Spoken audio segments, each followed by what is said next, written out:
पता नहीं हैदराबाद की टीम ने इस आईपीएल सीज़न की शुरुआत किस तरीके से किया था, क्या करके किया था कि हर रोज़ कोई ना कोई रिकॉर्ड तोड़ देते हैं और कोई ना कोई नया कीर्तिमान बना देते हैं। जी हाँ दोस्तों, कल उन्होंने अपने इस आईपीएल सीज़न के मुकाबले में दिल्ली कैपिटल्स के खिलाफ उनके ही होम ग्राउंड पर बहुत सारे रिकॉर्ड को फिर से तोड़ दिया है।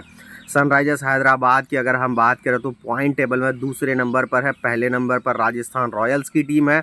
हालांकि इस सीज़न में अभी तक वो 2 मुकाबले हारे ज़रूर हैं, लेकिन जिस तरह से इस आईपीएल सीज़न में हैदराबाद की टीम खेली है, वो काबिले तारीफ़ और उसकी जितनी भी तारीफ़ की जाए उतनी कम है। और पता नहीं कौन-कौन से रिकॉर्ड को तोड़े हैं।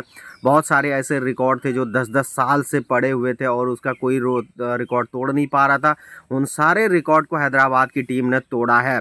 कल भी कुछ ऐसा ही हुआ था। ट्रेविस हेड और अभिषेक शर्मा की वो पारी शुरुआत सनराइजर्स हैदराबाद के लिए काबिले तारीफ रही और पावर प्ले में सबसे ज़्यादा रन बनाने वाली टीम बन गई है। इससे पहले इससे बड़ा स्कोर कोई बना ही नहीं है और ट्रेविस हेड के द्वारा वो पारी कौन भूल सकता है। दूसरी तरफ वो अभिषेक शर्मा की भी पारी, जिन्होंने सिर्फ 6 ओवर में 125 रन बना डाले थे दोनों ने मिल करके, जो कि पावर प्ले में आईपीएल इतिहास में सबसे बड़ा स्कोर है। इससे पहले कि अगर मैं बात करूं तो ट्रेविस हेड इस सीज़न में बहुत बढ़िया बल्लेबाजी कर रहे हैं और विराट कोहली के बाद सबसे ज़्यादा रन बनाने वालों में यानी ऑरेंज कैप में ये दूसरे नंबर पर है। हालांकि विराट कोहली से एक मुकाबले कम है। अगर मुझे लगता है कि वो एक मुकाबले खेले होते तो शायद उनके रन से ज़्यादा होता। कल जब मैच की शुरुआत हुई थी तो सनराइजर्स हैदराबाद ने पहले बल्लेबाजी किया और बल्लेबाजी करते हुए 266 रन का एक स्कोर बना डाला, जो कि टॉप 4 के सबसे बड़े स्कोर में 3 स्कोर सनराइजर्स हैदराबाद के ही नाम है।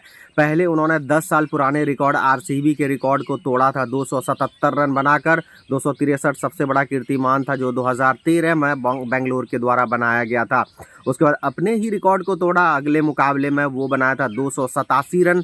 और कल जिस तरह से बल्लेबाजी हो रही थी तो ऐसा लग रहा था कि 300 पार आज सनराइजर्स हैदराबाद की टीम जाएगी।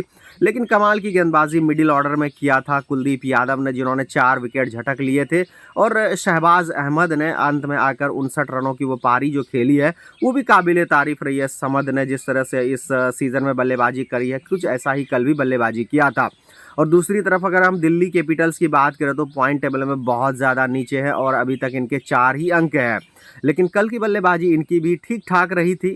हालांकि शुरुआत धमाके के साथ हुई थी। पहले ही ओवर में लगातार चौके पड़ रहे थे, लगातार 4 चौके लगाए थे, लेकिन 5वीं गेंद पर पृथ्वी शॉ आउट हो गए। डेविड वार्नर कुछ खास किया नहीं। उसके बाद जो बल्लेबाजी करी है दिल्ली की तरफ से, जैक ने 18 बॉल में 65 रनों की पारी जब खेली है, उस समय जब वो बल्लेबाजी कर रहे थे तो ऐसा लग रहा था कि कहीं ये स्कोर पार न कर ले और आईपीएल इतिहास में सबसे बड़ा रन चेज ना हो जाए।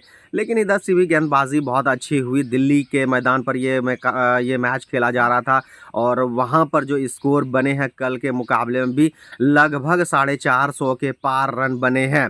कल दिल्ली कैपिटल्स की बल्लेबाजी ठीक हो रही थी, लेकिन उसके बावजूद भी 19.1 ओवर में अपने सारे विकेट खोकर 199 रन बनाए और अंत में जाकर 67 रन से इस मुकाबले को गंवाया।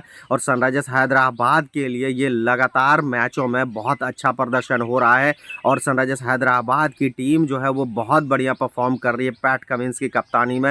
हालांकि पिछले 2-3 सीजनों की अगर हम बात करें तो सनराइजर्स हैदराबाद की टीम बढ़िया परफॉर्म नहीं कर रही थी। एक बार चैंपियन ज़रूर बनी है सनराइजर्स हैदराबाद की टीम डेविड वार्नर की कप्तानी में। इस बार कुछ ऐसा ही नज़र आ रहा है। दूसरी तरफ राजस्थान रॉयल्स की टीम भी पीछे नहीं है।